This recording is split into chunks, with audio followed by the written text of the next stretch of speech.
പാകിസ്ഥാൻ ഇന്ന് അഭിമുഖീകരിക്കുന്ന ഏറ്റവും വലിയ ആഭ്യന്തര ഭീഷണികളിലൊന്നാണ് തെഹ്രിക്-ഇ-താലിബാൻ പാകിസ്ഥാൻ. ഈ സംഘടനയെ ലോകമാധ്യമങ്ങൾ പാകിസ്ഥാനിലെ ഹമാസ് എന്ന് വിശേഷിപ്പിക്കാറുണ്ട്. ഗാസയിലെ ഹമാസിനെ പോലെ ആത്മഹത്യാ സ്ഫോടനങ്ങൾ നടത്താനും സാധാരണക്കാരെ മനുഷ്യകവചമായി ഉപയോഗിക്കാനുമുള്ള ഇവരുടെ മനോഭാവമാണ് ഈ താരതമ്യത്തിന് പിന്നിൽ. എന്നാൽ ഹമാസിന് ഗാസയിൽ ഒരു രാഷ്ട്രീയ അടിത്തറയുണ്ടെങ്കിൽ TTP പാകിസ്ഥാൻ ഭരണകൂടത്തെ അട്ടിമറിച്ച് ഇസ്ലാമിക ശരീഅത്ത് നിയമം നടപ്പാക്കാൻ ലക്ഷ്യമിടുന്ന ഒരു ഭീകര സംഘടന മാത്രമാണ്. അഫ്ഗാൻ താലിബാന്റെ അതേ പ്രത്യയശാസ്ത്രം പിന്തുടരുന്ന ഇവർ പാകിസ്ഥാന്റെ നിലനിൽപ്പിന് തന്നെ ഭീഷണിയായി മാറിയിരിക്കുന്നു. പാകിസ്ഥാൻ ഇന്ന് അനുഭവിക്കുന്ന പ്രതിസന്ധി അവരുടെ മുൻകാല നയങ്ങളുടെ നേരിട്ടുള്ള ഫലമാണ്. 1980കളിൽ സോവിയറ്റ് യൂണിയനെതിരെ അഫ്ഗാനിസ്ഥാനിലെ മുജാഹിദീനുകളെ സഹായിച്ചും പിന്നീട് 1990കളിൽ അഫ്ഗാൻ താലിബാന് പിന്തുണ നൽകിയും പാകിസ്ഥാൻ തങ്ങളുടെ തന്ത്രപരമായ താൽപര്യങ്ങൾ സംരക്ഷിക്കാൻ ശ്രമിച്ചു. താലിബാൻ ആദ്യമായി അഫ്ഗാനിൽ അധികാരത്തിൽ വന്നപ്പോൾ അവരെ അംഗീകരിച്ച 3 രാജ്യങ്ങളിൽ ഒന്ന് പാകിസ്ഥാനായിരുന്നു. അഫ്ഗാനിലെ താലിബാൻ ഭരണകൂടം തങ്ങളുടെ വിശ്വസ്ത മിത്രങ്ങളാകുമെന്നും ഇന്ത്യയെ ലക്ഷ്യമിടുന്ന ഗ്രൂപ്പുകളെ അഫ്ഗാൻ മണ്ണിൽ വളർത്താൻ സഹായിക്കുമെന്നും പാക് സൈനിക മേധാവികൾ വിശ്വസിച്ചു. 2021 US സൈന്യം പിന്മാറിയപ്പോൾ അഫ്ഗാൻ താലിബാൻ വീണ്ടും അധികാരത്തിൽ വന്നത് തങ്ങളുടെ നയങ്ങളുടെ വിജയമായിട്ടാണ് പാക് ജനറൽമാർ കണ്ടത്. എന്നാൽ പാക് ഭരണകൂടം പാലൂട്ടി വളർത്തിയ ഈ നയം അവർക്ക് തന്നെ തിരിച്ചടിയായി. അഫ്ഗാൻ താലിബാൻ ശക്തമായതോടെ TTPക്ക് പുതിയ ഊർജം ലഭിച്ചു. അഫ്ഗാൻ അതിർത്തിയിൽ അവർ സുരക്ഷിത താവളങ്ങൾ കണ്ടെത്തി. പാകിസ്ഥാനെതിരെ നിരന്തരമായ ആക്രമണങ്ങൾ അഴിച്ചുവിട്ടു. അഫ്ഗാൻ താലിബാനുമായുള്ള വൈകാരിക ബന്ധം മുതലെടുത്ത് TTPക്ക് അവർ വേണ്ടത്ര സഹായങ്ങൾ നൽകിയിരിക്കാമെന്നും പാകിസ്ഥാൻ ആരോപിക്കുന്നുണ്ട്. ഇപ്പോൾ പാകിസ്ഥാൻ നേരിടുന്നത് ഒരു ആഭ്യന്തര യുദ്ധത്തിന് സമാനമായ സാഹചര്യമാണ്. തങ്ങളുടെ തന്നെ ജനങ്ങൾക്ക് നേരെ ബോംബാക്രമണം നടത്തേണ്ടി വരുന്നത് ഒരു രാജ്യത്തിന് ഏറ്റവും അധികം നാണക്കേടുണ്ടാക്കുന്ന കാര്യമാണ്. ഖൈബർ പഖ്തൂൺഖ്വ പ്രവിശ്യയിൽ പാക് താലിബാനെ ഒതുക്കാനുള്ള സൈനിക നീക്കങ്ങളിൽ നിരപരാധികളായ സാധാരണക്കാർ കൊല്ലപ്പെട്ടത് വലിയ പ്രതിഷേധങ്ങൾക്ക് വഴിവെച്ചിട്ടുണ്ട്. TTP താവളമാക്കുന്ന പള്ളികളും സ്കൂളുകളും സൈന്യം ആക്രമിക്കുമ്പോൾ നിരപരാധികളായ മനുഷ്യരാണ് അതിന്റെ ദുരന്തം ഏറ്റുവാങ്ങുന്നത്. കഴിഞ്ഞ 2 വർഷത്തിനിടെ 60ഓളം വലിയ ആക്രമണങ്ങളാണ് TTP നടത്തിയത്.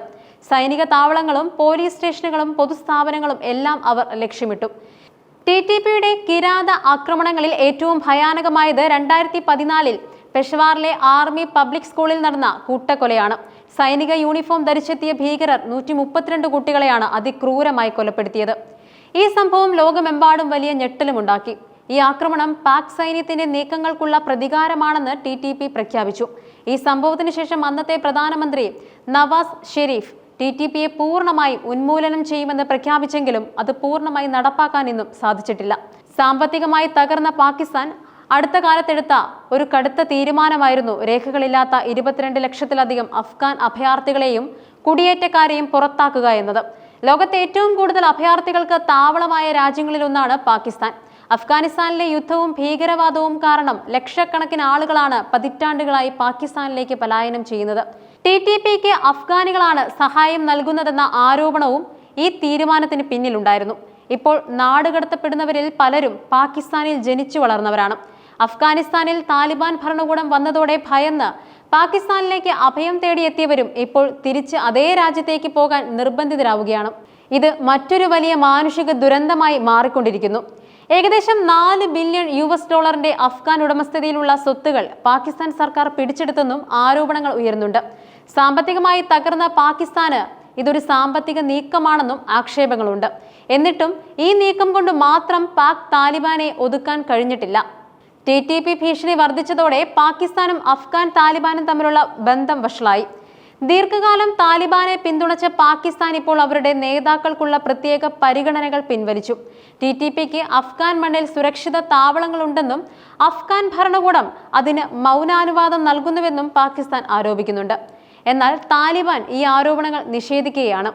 അഫ്ഗാൻ താലിബാൻ അധികാരത്തിൽ വന്ന ശേഷം TTP കൂടുതൽ ശക്തി പ്രാപിച്ചു. പാക് സൈനികർ, ISI ഉദ്യോഗസ്ഥർ, പോലീസ് എന്നിവർക്കെതിരെയുള്ള ആക്രമണങ്ങൾ അവർ ശക്തമാക്കി.